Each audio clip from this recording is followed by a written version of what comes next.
Bonjour, bonjour, voilà, j'espère que tout le monde se porte bien. Alors, bon début de semaine au préalable et j'aimerais tout simplement nous parler ce matin d'un contentieux. Alors, vous savez, il y a beaucoup de personnes qui ont des contentieux avec Dieu. Un contentieux, c'est un problème personnel avec quelqu'un. Et il y a des personnes qui ont des problèmes personnels avec Dieu, qui ont un contentieux avec Dieu, un problème personnel à résoudre avec Dieu. D'aucuns prieraient et se diraient que pourquoi ma vie est difficile, pourquoi j'ai pas de travail, j'ai pas de mari, pourquoi j'ai pas voyagé, pourquoi j'ai pas telle chose ou telle chose. Et beaucoup vont en vouloir donc aux sorciers, aux oncles, aux gens de la famille, briser les liens familiaux, briser les hôtels familiaux. Et pourtant, ce n'est pas le cas. Et pourtant, c'est tout simplement la colère de Dieu qui est sur la vie de certaines personnes. Et quelquefois, d'où vient cette colère? Cette colère vient du fait qu'un jour, tu étais dans un problème sérieux, tu t'es levé au milieu de l'église, ou bien tu es allé voir un pasteur, tu as dit au pasteur, prie pour moi. Et si Dieu me bénit, voici ce que je ferai. Je vais construire une église, je vais donner des instruments à l'église, je vais donner une voiture, je vais donner une maison au pasteur, je vais m'occuper des veuves et des orphelins. Seigneur, si tu me fais voyager, alors ce jour, quand tu t'es levé, devant Dieu et devant les hommes, tu as challengé Dieu, tu as défié Dieu. Et alors Dieu aime les défis, car la Bible déclare même que, dans le livre de Malachie, il dit que mettez-moi de la sorte à l'épreuve et vous verrez si je n'ouvre pas pour vous les écouter des cieux et je devais sur vous la bénédiction en abondance. Dieu aime les challenges, Dieu aime les gens qui le challengent. Et tous ceux qui ont challengé Dieu dans la Bible, Dieu les a exaucés. Challenger Dieu, c'est quoi? C'est faire une prière de vœux, une promesse. Et Dieu aime les promesses. Et vous savez, donc, beaucoup de personnes, leurs vies sont compliquées, difficiles.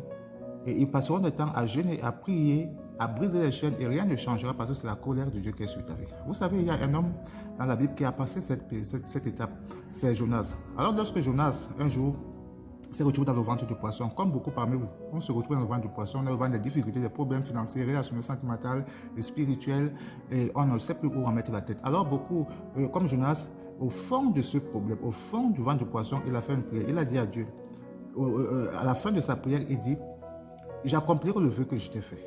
Et tout de suite, la Bible dit quoi? Dieu ordonna au poisson de le vomir. Pourquoi? Parce qu'il se pourrait qu'un jour, Jonas, dans les mêmes problèmes que chacun de nous, a fait une promesse à Dieu. Il a dit à Dieu, je te suivrai partout, j'irai partout où tu m'enverras. Alors, le jour que Dieu l'envoie à Ninive, il oublie sa promesse.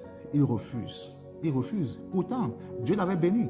Et lui, il a oublié sa promesse. Il a refusé délibérément d'accomplir le vœu qu'il avait fait à Dieu. Alors, le jour que tu te lèveras et tu diras, Seigneur, j'accomplirai le vœu que je t'ai fait. Et Dieu va ordonner donc au poisson qui t'a avalé depuis des années de te vomir. Et la Bible dit que malheur à celui qui fait un vœu à Dieu et qui ne l'accomplit pas. Malheur, parce que le malheur et la malédiction sont sur tous ceux qui ont un jour fait des vœux à Dieu et qui ne l'ont jamais accompli. Et on ne peut se rétracter d'un vœu qu'on a fait à Dieu. J'ai lu toute la Bible et je ne vois aucun endroit où on peut se rétracter d'un vœu. Un vœu te liera avec Dieu pour l'éternité. Pour l'éternité. Alors, est-ce qu'un jour tu as fait un vœu à Dieu? Est-ce que le vœu que tu as fait à Dieu, Dieu t'a répondu? Et si Dieu t'a répondu et que toi, tu as oublié d'accomplir le vœu que tu avais fait à Dieu, sache que ce n'est pas un sorcier qui est sur ta vie, mais c'est tout simplement Dieu, la main de Dieu qui est sur ta vie. Et c'est la puissance du vœu, de la promesse qui réclame ce qui lui est dû. Ce qui lui est dû. Alors, bon début de semaine, et accomplis le vœu que tu as fait à Dieu. Et vous savez, j'aimerais également vous dire, à tous ceux qui passent un moment difficile, la prière du vœu, c'est une prière efficace, c'est une prière puissante. Alors que Dieu vous bénisse. Bonne journée et bon début de semaine.